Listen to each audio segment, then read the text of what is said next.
Hold strong! Martin O'Malley appears in his element when he's doing retail politics. Thanks a lot. Thank you. Thanks so much.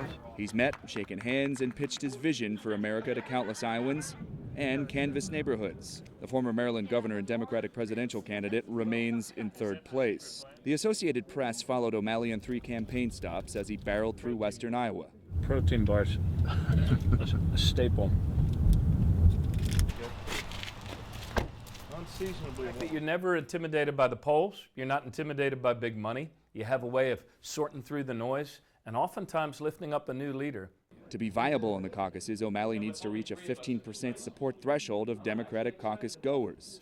And I've seen you do it again and again and again. And with only 3 of us in this race, there's only one of us who can still upset the apple cart.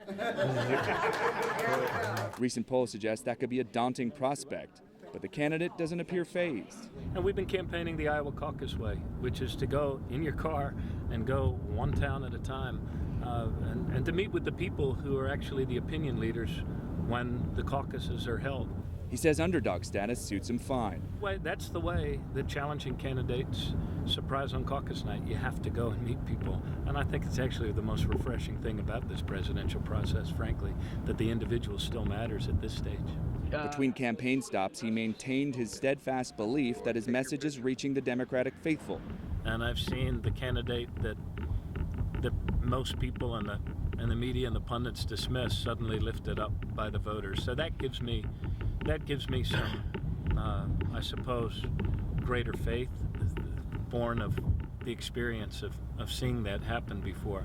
O'Malley says he worked on Senator Gary Hart's campaign in 1984 when Hart delivered upsets to the eventual nominee, Vice President Walter Mondale.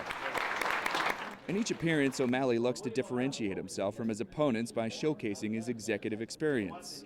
He hopes his up-close and personal style will appeal to Iowans and that will translate into support. Sometimes he'll even grab a guitar and entertain the crowd. Winter, spring, summer, or fall. A little lyrical charm he hopes will win more people into his corner. Near Denison, Iowa, John Mone, Associated Press.